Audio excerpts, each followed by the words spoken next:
I want to welcome everyone to the Coaches and Mentors chat for October for First Tech Challenge in British Columbia. You are welcome to put comments in the chat function, or you are also welcome to unmute and ask questions. It is entirely up to you. And we will have a time for questions and answers at the end, but feel free to actually ask me a question about something, like if I have a slide on a specific topic and you want to know more about it, you're welcome to ask questions at that point. You don't have to wait for the Q&A at the end.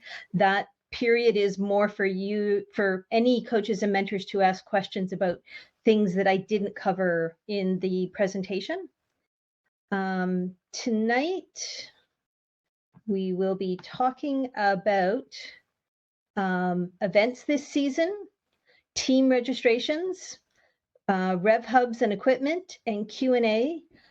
I'm hoping the first three topics should be maybe 15 minutes, and then the rest of the time is just open for questions and chatting. So if no one has any other questions right now, I will move into the first topic. So our events are coming up. We have them scheduled for the end of November and the beginning of December. There are going to be 3 in-person scrimmages in Victoria and Vancouver. There will be an online remote scrimmage that will be for teams all around the province who can't make it to Victoria or Vancouver. And then there will be an in-person informal scrimmage in Kitimat on December 3rd. And this next comment is actually a quote, but I want you guys to really hear this. Every team is ready for a scrimmage. Bring a box of parts if you have to. Your team is going to learn from other teams, and you may even have a working robot by the end of the event. Do not feel that your team isn't ready and you should not show up.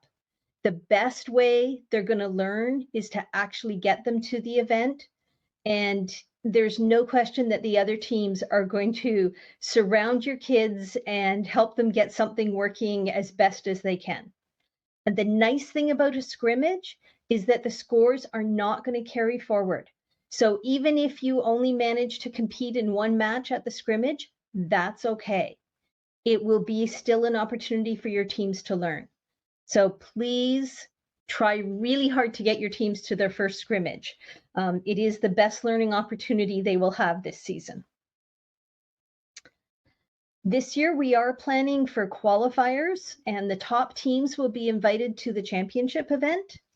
So January 19th to 25th will be the remote qualifier. Again, that's intended for teams from around the province, not in the high density areas. Judging will be on Saturday, January 21st. The Lower Mainland qualifier will be on January 28th, and the Victoria qualifier will be the same day at St. Margaret's. And again, Kitimat is hosting a scrimmage on February 4th. And it's kind of exciting to see scrimmages happening outside of Victoria and Vancouver. Provincial Championships will be a 2-day event held on February 25th and 26th at LA Matheson in Surrey. So that should be exciting. We will have the best teams from both the remote qualifier as well as the in-person qualifiers. So as of right now, these are the teams who have actually completed their registration. If your team isn't on the list, it means that either your first registration isn't complete or your BC event registration isn't complete. I know that some teams have already emailed me saying that they've submitted for payment through their school board, and it takes time. That's fine. But if you think your team has already paid and they're not on this list, get in touch with me and we'll see if we can track it down. And if you haven't got around to paying one of your event fees yet, please contact me if you have any questions about it. We are hoping that significantly more teams than this will be registered in the next week or so. Otherwise, we will be changing that event schedule. Once you get your registrations complete, the next step is to make sure that you get your students registered on your team roster with FIRST. There are some pretty good resources available on the FIRST website to help you with this. I believe I found this page just by typing into Google. I think it was FIRST team member registration, something like that was what I put into Google. This page came up. It has the links for the, oh, Erin, can you mute? It has the links for parents and guardians, youth registration guide for parents, as well as it talks lead mentors and coaches through the process. And if you haven't done it yet, make sure you sign into your dashboard and accept all your terms and conditions and consent forms for this year. They won't let you add students to your team until you have done that. If you're having a lot of trouble with the online registration system, I am happy to try to help, but I can honestly say that the Q&A and troubleshooting is actually pretty effective. They do have a very good phone number that you can call during the day, and they help people are amazing at actually solving problems. Okay. And just so that you're all aware, our events are always looking for volunteers. We use 100% volunteers to run all of the FTC events in British Columbia. And I can say without a doubt, coaches make some of our best volunteers. One great job that I love to see coaches take on is becoming a robot inspector.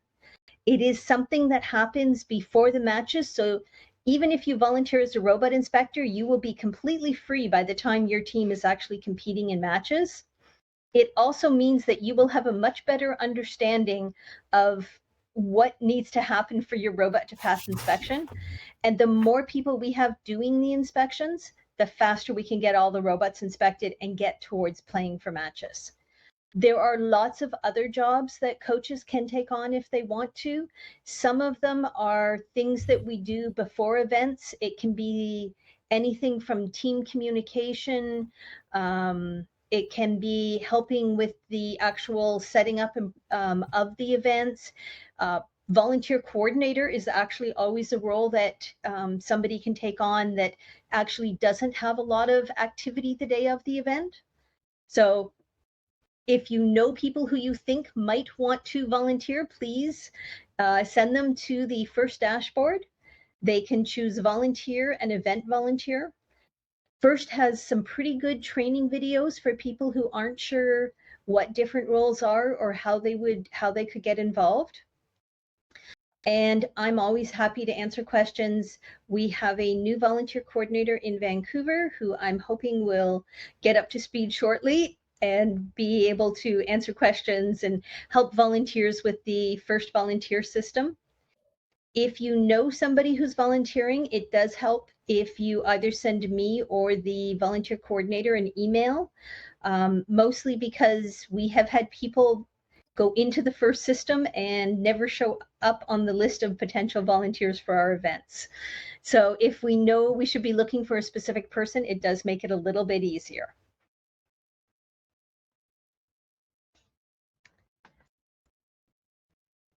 And now we're on to equipment, which means we're almost at the end of our topics. So new teams this year can only order one control hub through the FIRST storefront. Returning teams can order no control hubs at this point. And as far as I know, there are no expansion hubs going to be available. But fortunately, there are a variety of ways to extend the capabilities of a control hub. The first one that I think most teams need to be aware of, and they probably are not, is the servo power module. The control hub has 6 slots for servos, but that was designed in the days before the Go Build a servos that are fairly high powered. And really, if you start plugging in more than about 2 of the Go Build a servos into a control hub, you are likely to have brownouts on your robot. It won't look like a servo motor issue, but it will be the power draw from those motors causing issues elsewhere on your robot. And one of the ways around it is a servo power module. You will get better power to your servos, and you are less likely to cause issues with other functions on your robot. And the Spark Mini, can you guys, if you guys can see my arrow, it's the picture on the lower right. I'm trying to circle it with a pointer, but I don't know if you can see that. Yeah, well, we can see it. Okay, so it actually allows you to add up to 2 DC motors to a control hub, which means you could have up to 6 DC motors. I haven't actually seen one in use myself, but if your team is limited to one control hub, this might be a way that you can add an extra motor or two to your robot. And if but you is that without an encoder, right? without encoders, yes, Yeah. you would need to use like sensors or something to control those motors. Yeah. And you could still turn them on and off with time and power, but you couldn't use like run to encoder with them, as far as I know. I think you can use as many as 4 motors, or 4 extra motors for the Spark controller. Okay, that is not what I was told, but I will, as I said, I haven't seen one in use, so I actually don't know. I haven't seen one, so I'm just going based on what I saw. It may be that there's a power issue for why they only wanted you to use 2 additional DC motors going through one control hub. Yeah, okay. I'm actually not sure. I remember connecting 3 of those to my robot that I brought to the first scrimmage, so I can confirm this would probably work. But I haven't tried 4, so. Okay. It still is a way that you can get at least 2 additional DC motors onto a single control hub. So that can be very helpful to teams for this season. And can I ask a question about that really quickly? Yep, go for it. Just to clarify, is the Spark Mini a speed controller or just another form of a power distribution? Does that make sense? It did. I don't have a very, So I my want to be clear. experience I with, know more about the servo. I know more about the other 2. This was actually something new they were telling us about, and I know they've been around for a while, but FTC teams hadn't been using them. okay, so for FRC, I know that for FRC there are Spark speed controllers, which is the bigger version of this that you can like split to 4 motors off of, but your power draw is split, and so is your signal. But they all get the same signal, so you tell them all to go the same speed. But the power to going to each of them is also going to be split from like the power going in that module. So if this is a Spark Mini, I'm going to guess a speed controller or a power distribution. Like it's going to be like basically you're saying, give it this much power, which is essentially equivalent. Okay, I think it's a controller. I think I can answer this question. So the Spark Mini uses it kind of just simulates a continuous running servo. So it uses a PWM signal control. So basically a servo port to control a motor. So you can run it by its speed, but you cannot use an encoder with it. Yeah. Okay. So this is a typical speed controller then. It is a speed controller without any feedback. Yes, that is typical to FRC. So that makes a lot of sense to me. I can still work with that because you can have an external encoder feedback to your system. And so that does work. So that makes a lot of sense now. Thanks, guys. Yes. So if you were to connect the encoder externally, you will be able to read the output. Sorry, are you saying that I can't connect? Yeah, I can't do it directly through the speed controller. I could do that, but you cannot do it directly to the motor's encoder. That's if you plugged in your motor's encoder into one of those ports on this on the rough control hub's encoder ports. But the other option would be to have something like a through-bore encoder that is separately managed. Yes. That would control that motor. And yes, and that's typical like FRC method of doing speed control. So that makes a lot of sense to me. We didn't have anything this nice back in my day.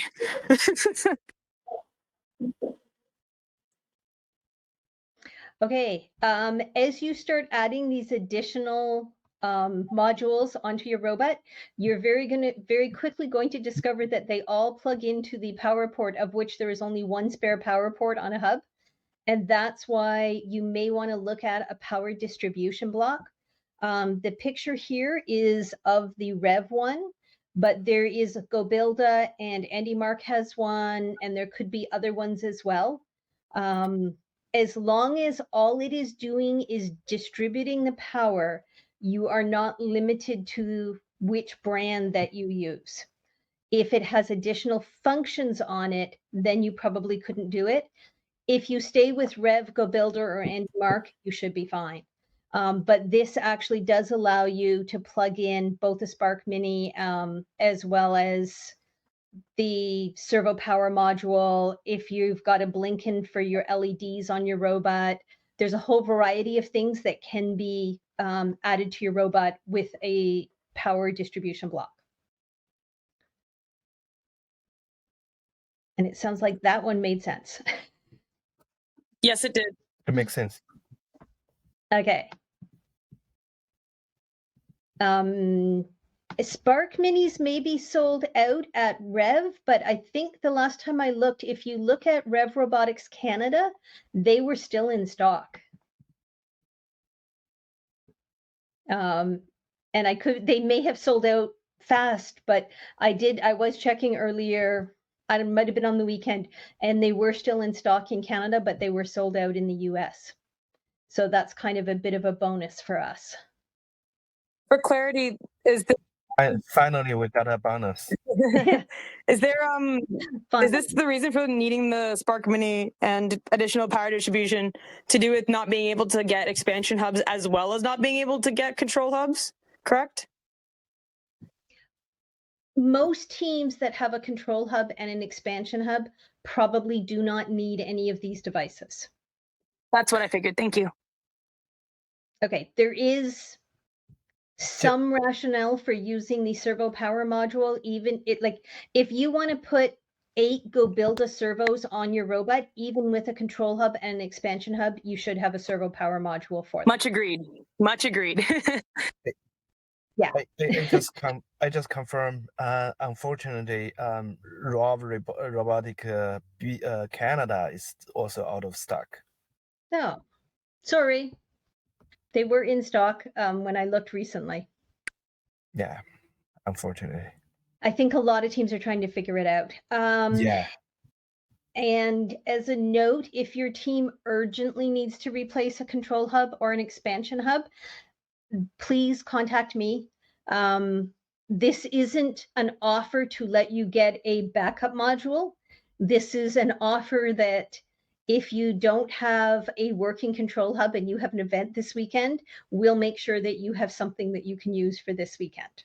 And first is looking at how to replace broken control hubs for veteran teams. So in the long run, you would be using that to replace a broken module. But in the short term, we always want our teams to compete. So we'll find a way to either get a team to share something with you, or we do have a couple of replacement options that I have access to if you need them.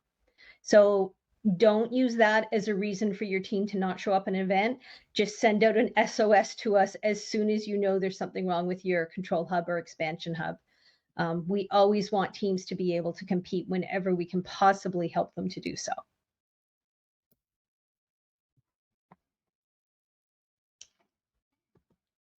And I think that's it for my question, for the information I had to share tonight. So now I get to turn it over to you guys. Do you have any questions? Christine, is that the first the events of the one that you described is update to on the first website? I didn't see it match whatever you. The November date should be on the website. Yeah, November it is. Yes. The January January and dates February are is not quite on the website, Okay. either on the First website or on the First BC website. We're just waiting for paperwork, both from Matheson and Victoria. Mhm. But we believe those dates are confirmed and the locations are confirmed, but until the paperwork is done, I don't like to publish it public. I don't like to publish them.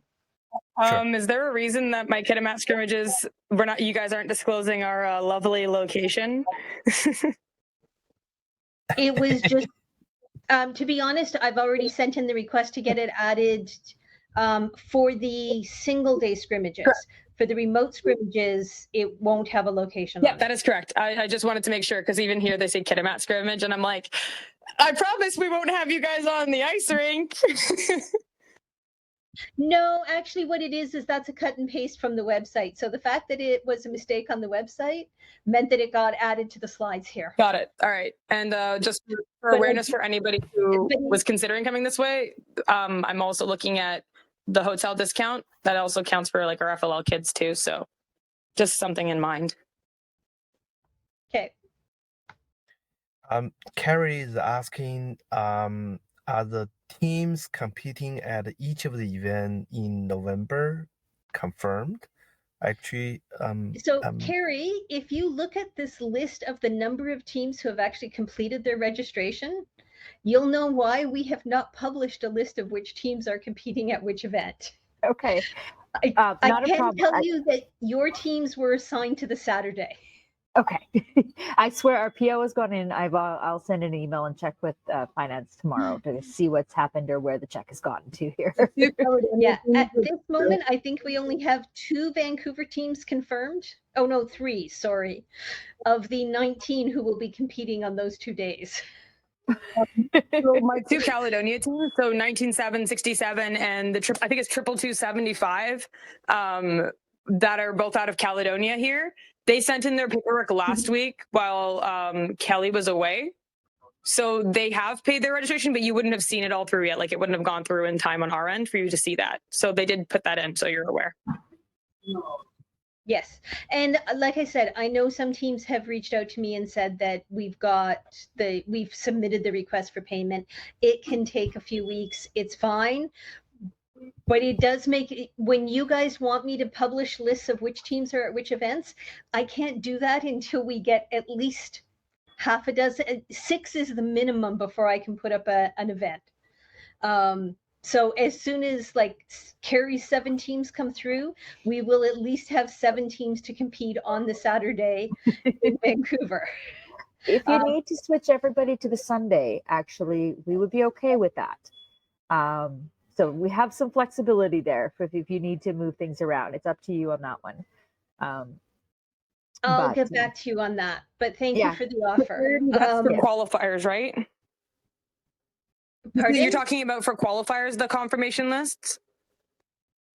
No, this is for the scrimmages in November. Okay, yeah. So for scrimmages, we are all very aware that I've got a whole whopping 3 to 4 up here. So not worried about that on my end.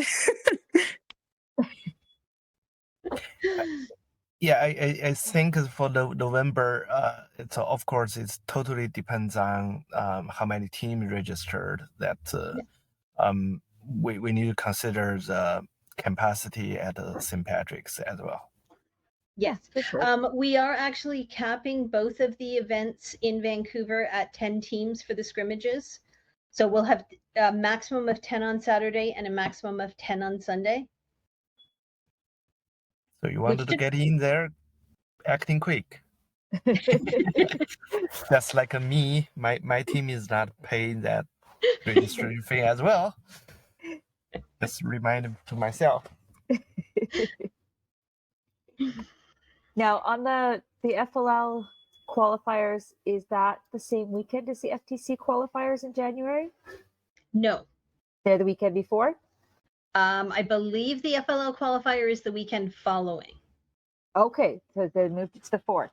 That was part of when I was saying we're just waiting for the final paperwork to get signed about that event.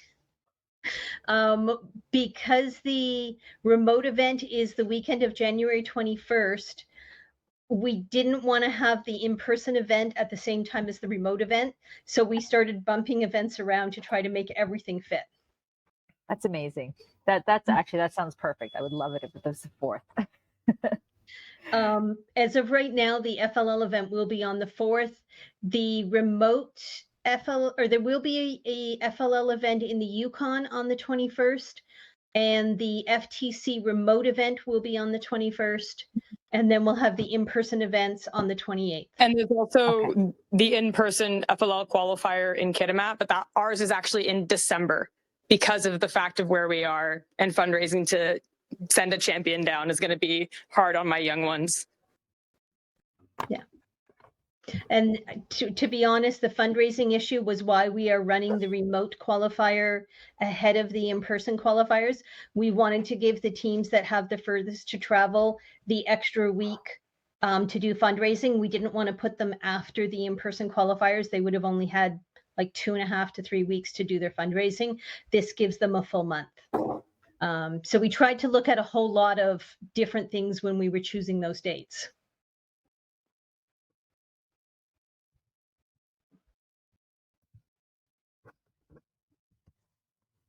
Anybody have any game questions? I thought this was a little bit of a funny one on my end, but I don't actually, I'm not really concerned about the answer because the kids figured out what was going on after. But because we are one of the teams that are further out and we are going to be in the FTC remote qualifier, we've got a modified hybrid event so that they still get some practice with the full field, right? And so my students were arguing situations in which when they're playing in the traditional event, the situations that they would try to be effectively trying to get a circuit. And then they looked at the remote field and they went, I'm going to get a circuit every time. So they were like, wait, why is it going to be hard to get a circuit now? Is literally what they looked at me and said. And I was like, yeah, so they kind of had to notice that they had to wrap their brains around a little bit differently. But I thought it was quite funny the way they kind of just brought it up and were like, this is going to be so easy now. There's only us on the field. We don't even have to run into anybody. So this is why you got to have the hybrid event. Otherwise, they're going to just go down championship and then run into 3 other robots. Be like, what's going on? Why don't I know what's happening? So I thought it was funny. So for the teams who do qualify for championships, it is part of the reason we're having a 2-day event. We do expect to be able to run practice matches on the Saturday, particularly to help the teams who are coming from the remote field with one team and then having to go to the full field with 4 robots on the field at the same time. So hopefully those practice matches will help them work out some of those differences. Oh, it definitely, not just in theory, but in practice. It definitely will. Thank you. Do we have any kind of estimate of sort of like how many? I know there's still lots of people registering and we're all terrible at getting you money. About the how many teams will be possibly like within the league and then qualifying for provincials? So we are, again, we're capping numbers. We expect there will be a maximum of 20 teams at each of the in-person qualifiers. The remote qualifier can have an unlimited number of teams, but my best prediction will be something around 10. And we're going to have 24 teams at championships.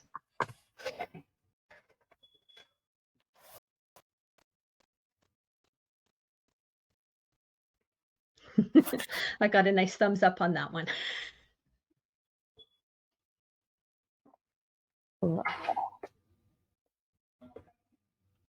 So one of the things your teams may notice, particularly those that make it to championships, by capping the qualifiers at 20 teams, you will have two-team alliances for the qualifier.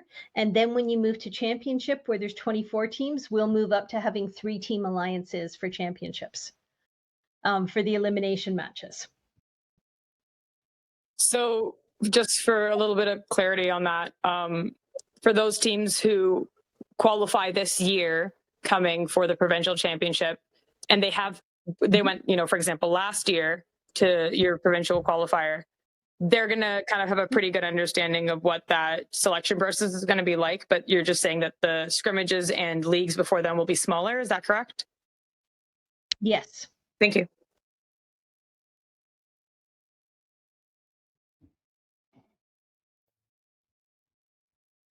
And just wanted to double confirm the qualifier have the judge session and the alliance selection section, right?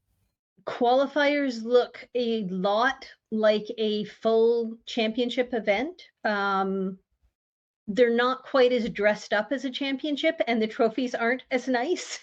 But in terms of the types of activities that the students do, it starts with check-in, robot inspection, field inspection, judging interview, opening ceremonies, qualification matches. During that time, the judges will be out in the pits doing second round judging. And then all the teams will be ranked. The top 4 teams become alliance captains. There'll be alliance selection. There will be elimination matches and then closing and awards at the end of the day.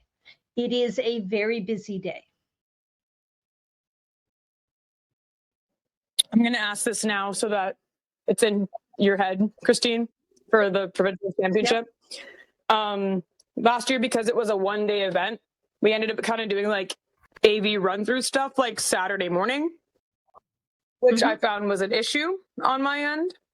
Do you expect that we're going to be able to, whether it's on the Friday evening or the Saturday morning or during Saturday, be able to work out of a lot of those kinks with AV so that the Sunday, the show that is, being streamed as well as being shown to people in the audience looks real crisp? That is the goal. We will have all day Saturday to figure out all of the technical stuff. And the other thing that will make it a little bit easier on us is that the qualifier will have been run at LA Matheson. So even though we will have 2 fields instead of 1 field, there will be a bunch of other differences.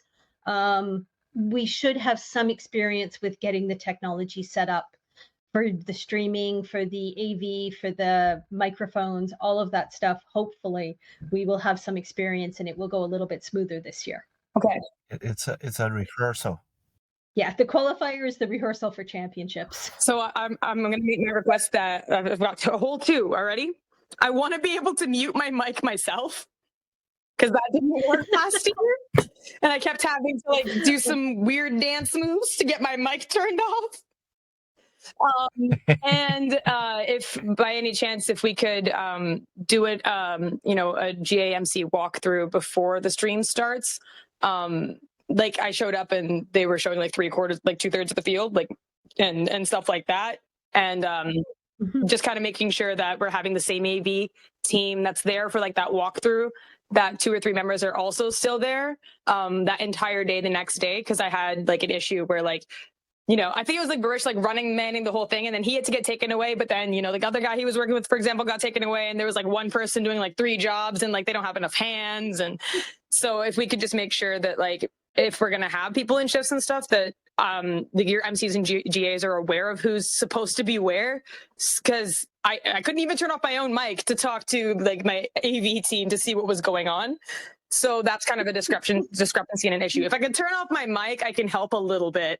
But if I can't even do that, I'm a little bit more useless.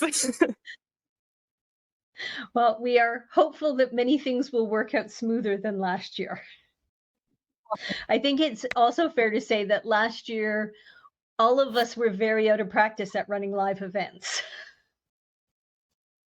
It's all good. And then I am lucky that I basically have the same AV crew I will have the same AV crew this year because we have a tech club at our school that runs all of the local tech. So I'm fortunate that even the adults involved and the students that have been there last year will have retained that knowledge. So I kind of have our local AV crew, but they cost money. So I'm sure that you guys will be good now that you guys are running, like you said, dress rehearsal kind of the weeks before. I just asked that I can mute my mic myself and that we test that it will. I will find out what was going on and see what we can do. Thank you, because they were you can mute it, and the button did not work. So just that's it. Just make sure that in the dry run I can mute my mic. Sure.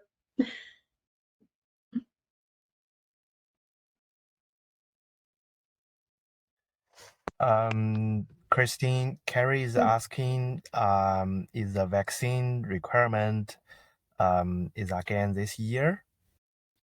At the moment, there are no health guidelines, restrictions, or anything. Obviously, nobody could say that that situation will never change. But if we were running the event this weekend, there would be no vaccines, no masks required. Everyone is always welcome to wear a mask. I personally encourage people to get vaccinated, but we will not be asking, there will be no vaccine checks, and you will not be required to wear a mask at this moment in time. And if we start seeing a lot of Dr. Henry on the TV again, you can assume something was likely to change here too.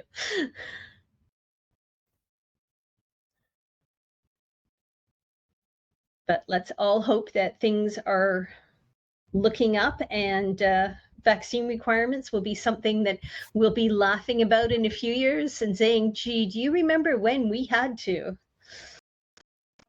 Let's hope so. We all hope so. History. I don't know. My immune system is, it's taken a hit this year trying to catch up again. Yeah. I know a lot of people are getting colds because basically nobody got colds for a year and a half. And suddenly it's like, oh no. And the first thought is they have COVID and they keep testing negative. And it's like, right, this is a cold. I don't even remember what those are. They really suck. This is so fun.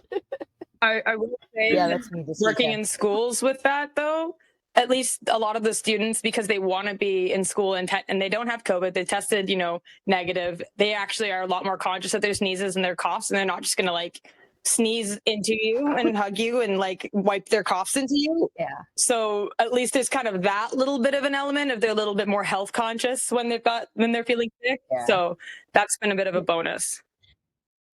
And we will still have Kleenexes out. We will still have hand sanitizer out. And if anybody has a suggestion of something that would make them feel more comfortable, I am very happy to listen to it. As long as I am really crossing my fingers that we don't have to do vaccine mandate checks again. But anything that is, something that would help you, always feel free to ask about accommodations that your team needs to make something work for them. Yeah. Edison is asking the question about the game. Is the field coach role supposed to be filled by a student or a coach? The field coach role should always be filled by a student whenever possible. The reason it is not an absolute rule is because there are times when there are only 2 students on the team, and an adult can stand in the box as the field coach. When that happens, I will usually talk with the adult and encourage them that their role is really just to help the team keep a check on the timer. We don't want the adults involved actually running the action on the field or directing the students from the field. Any adults involved should think about their role as helping the team get ready before the event. The day of the event is when you want your students to shine. It's their turn to show off what they've learned this year.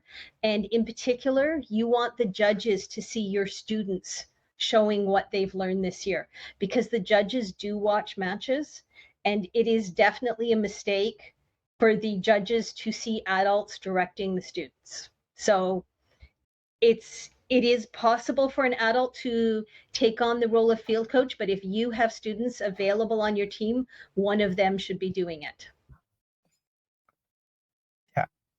I think that we keep that the rule say adults is possible. It's just to handle the extreme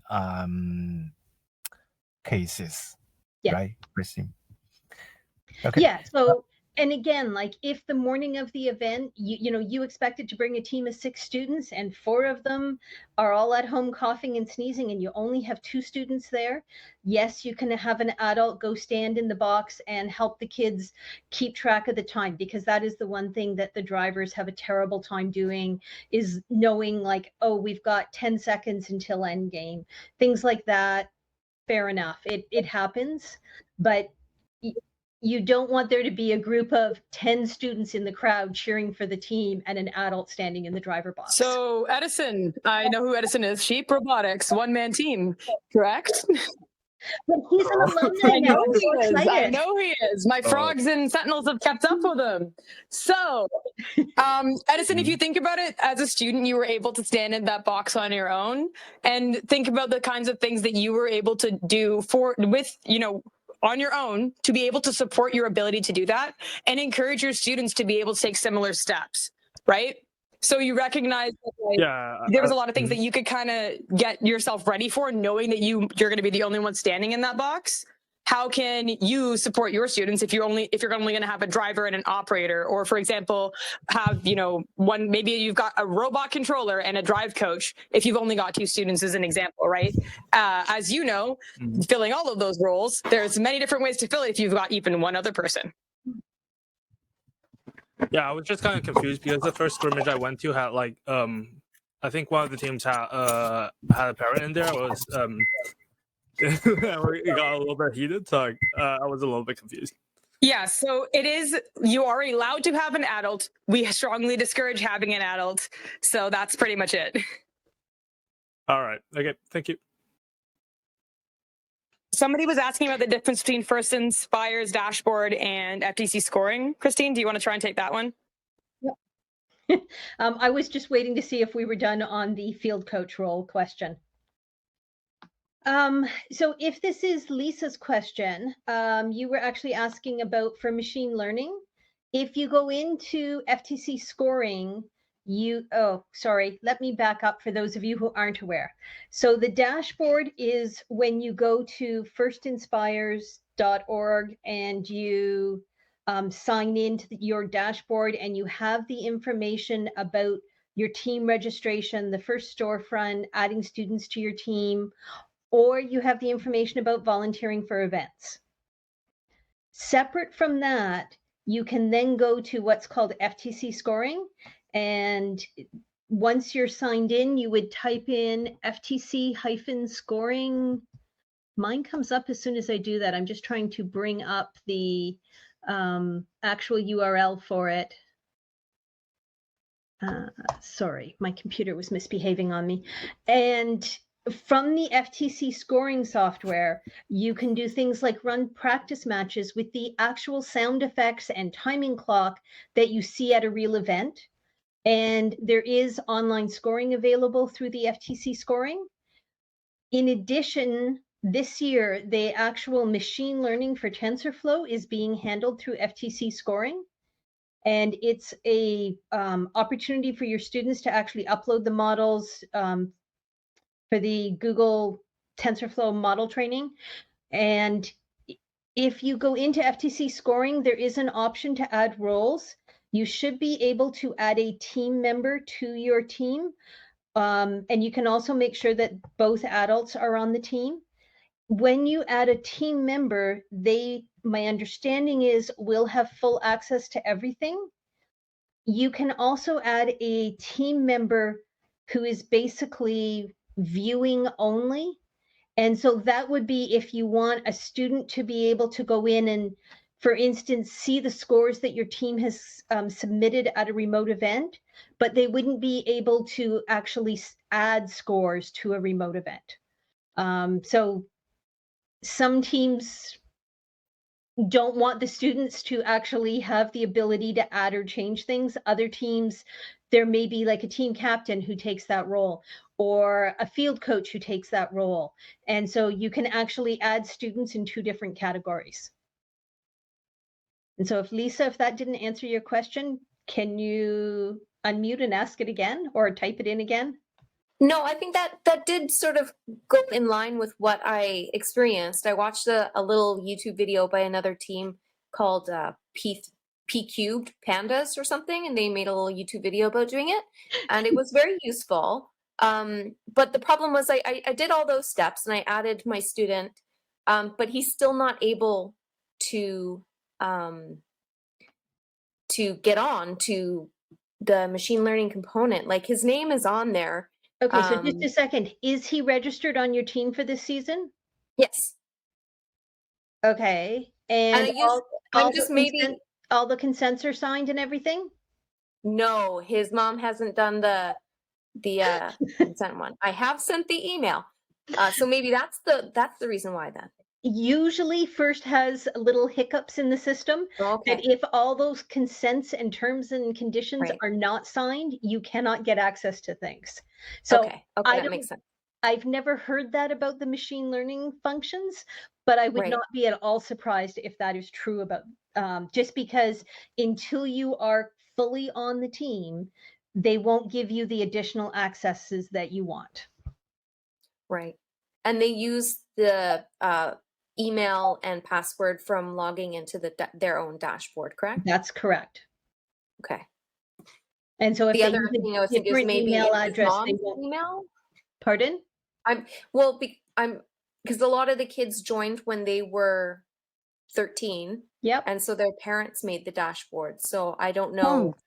I don't know if the kids are even accessing the dashboard through their own email or if it's through the parents' email. You should be adding the students with their own email, and Yeah. then they should be inviting their parents to confirm and give the final consents. Okay.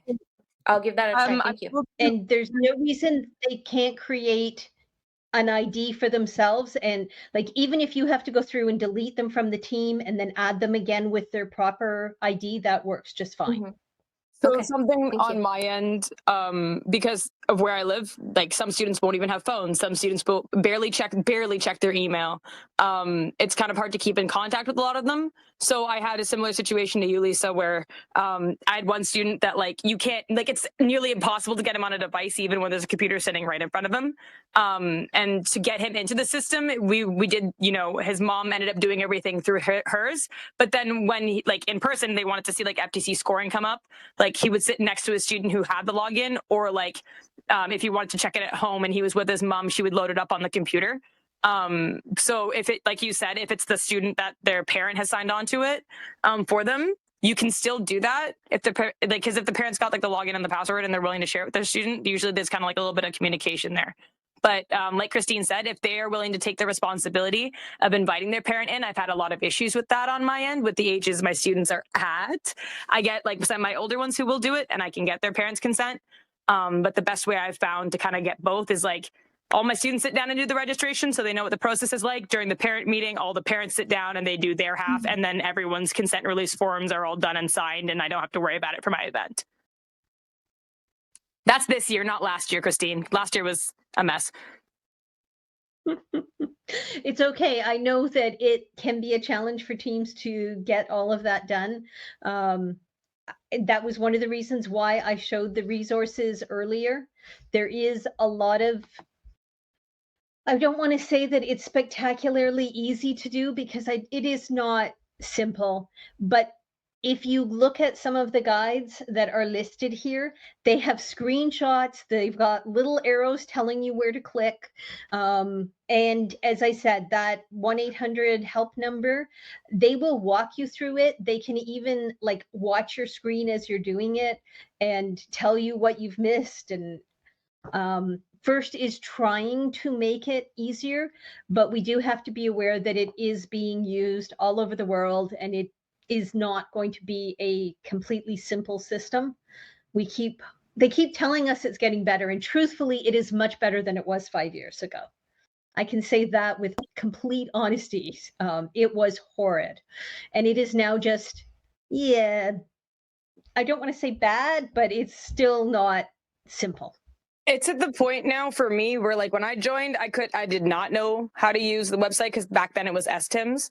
And my head would explode. But now I'm able to actually sit side by side with a teacher, and like generally speaking, I just kind of show them where to click. And once they've walked through it once, they're usually good. So at least now for people who have done it once before, they're usually in a pretty good spot. So like Christine said, if you're not able to be beside the parent or the student, these resources are quite helpful. But if they get stuck, that 1-800 number is like super nice. Like they're really, really nice. When I got really stuck and I called them up, they gave me all the answers and they were super sweet about it. But if you can be beside them, that's probably your best bet, and you probably won't need to help them ever again after that. So just something that I noticed. I have got 20 teams this year, so almost. Yeah, it'll help.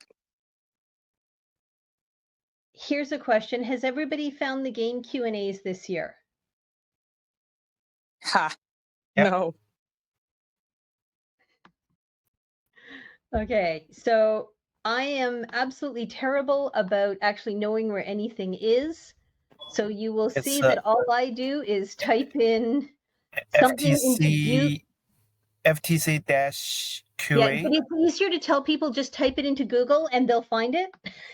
Yeah. Because then they don't have to remember the URL. That's how Google make money.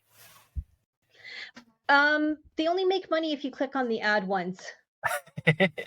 Yes. So this is the game Q&As.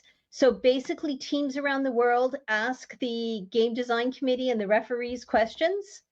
The answer section, if you can see where I've got my cursor now, this actually, I don't want to say changes the game rules, but it definitely clarifies the game rules. You know, like they clearly say the Q&A section, the answers override the game manual. Right, if there is a conflict. Kevin is right that it is a higher authority than the game manual, but they don't dramatically change the entire game through the Q&As. It's more meant to be, are these parts of legal for the robot? They ask for clarifications about, like, what is the term grasping? What happens if, you know, because the word grasping, even though it's defined in Game Manual 2, it's still not entirely clear always what grasping means. And so that's what I meant by clarification. The rule that you are not allowed to grasp the playing field objects is going to hold up, and that's in Game Manual 2. But how the referees interpret the word grasping, that's the sort of information that you find in the game Q&As. These are publicly available. You should be encouraging your team members to watch this. It updates every week. Usually you will see updates from Monday to Thursday. They have absolutely said they will not issue updates Friday, Saturday, Sunday, so that if you are going to a competition on Saturday, whatever was released on the Friday is the last update of the game Q&As.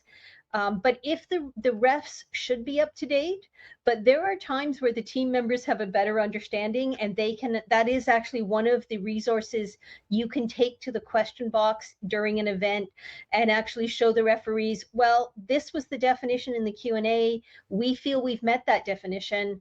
Is that true? And then the referees might correct the score based on presenting their case using a game Q&A. So definitely encourage your kids to be watching this. They can also get some really interesting ideas from the questions asked by other teams. You know, like here's one where a team is asking about pinning a cone stack against a playing field wall. I don't know if that would, but obviously some team thinks that might be an advantage to be able to do it. I believe they are not allowed to do it. I think you get a penalty if you do it. But there is questions that can actually lead to interesting strategy ideas. But the other thing is all teams do have one official ID to ask a question. Usually you can find that if you sign into the first or second coach's dashboard. There's usually a list of those type of IDs that belong to the team.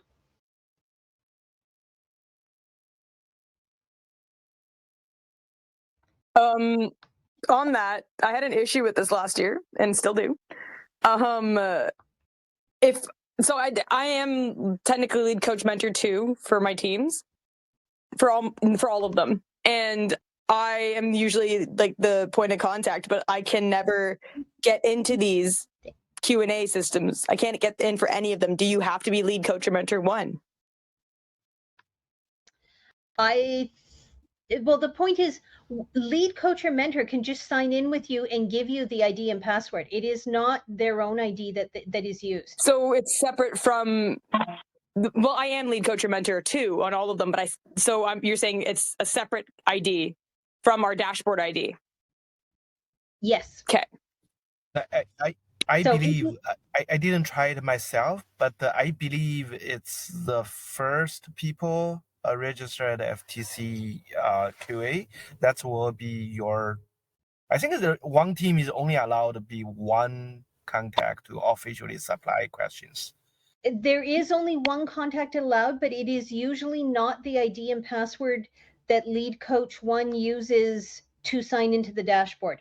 It's usually a separate ID and password. Like Yeah, it is usually separate. it's like FTC 1234 or something like that. So it's not the lead coach's personal ID that is used as the team ID for Q&As. Okay, that makes sense now. I think I know that makes sense. I think I did sign up with the team one then. I just thought the ID was my first ID. That's what it was. Okay, that makes sense. Okay. If you notice, I also went into something called First Tech Challenge documentation. If you were following, again, I just found it from Google. So don't worry if you can't remember all these URLs.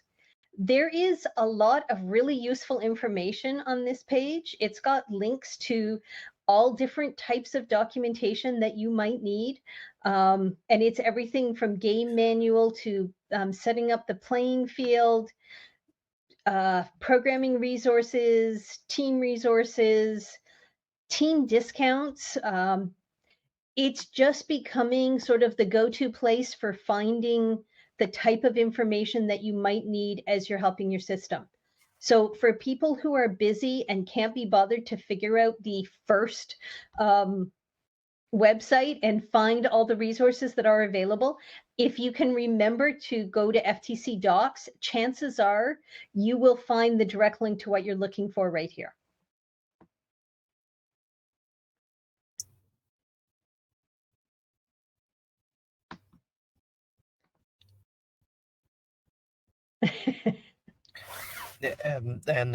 Just comments on that. I think this is new as well. Yes. It's getting better, but Yeah. I like this website, and it's much more organized.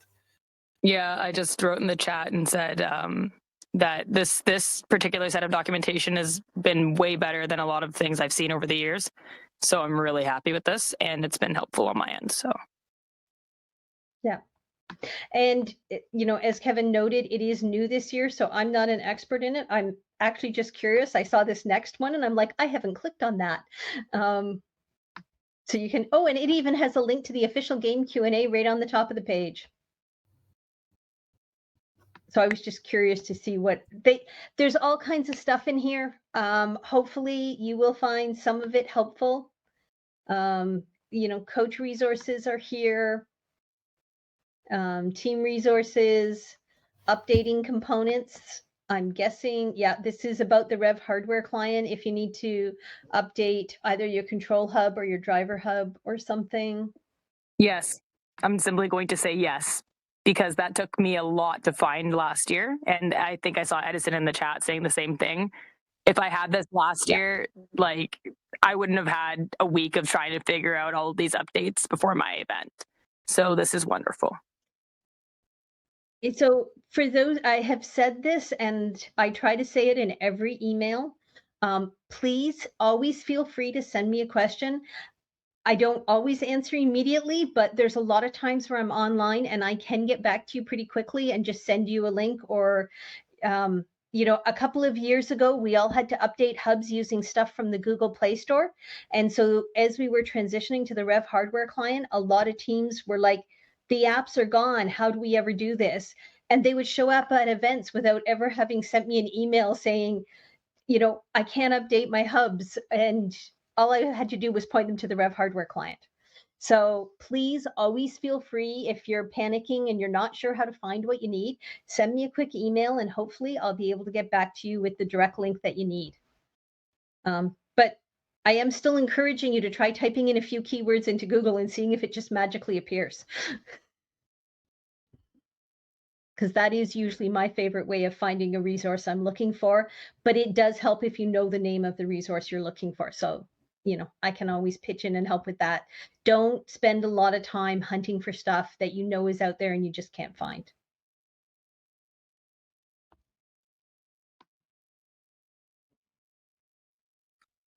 Okay. Before we go, is there going to be Yep. just an email sent out with anything that because I know I was a little late getting onto the call with maybe the slide deck or something. I don't know, or a summary of some kind, maybe just for me. I think we usually make the slides available, but the recording is going to be available for sure. Yeah, if you And send that. I doubt you missed much of anything. I basically came in when you were talking about the power distribution, and that was kind of it. Oh, okay. Then you missed the dates. Okay, I guess But that's that, I then. mean, Okay. I've been going back and forth through the slides as we've been talking, Okay. so I'm pretty sure everybody has seen everything. Okay. Then I think I'm okay then. Cool. Thank you. Okay. All right.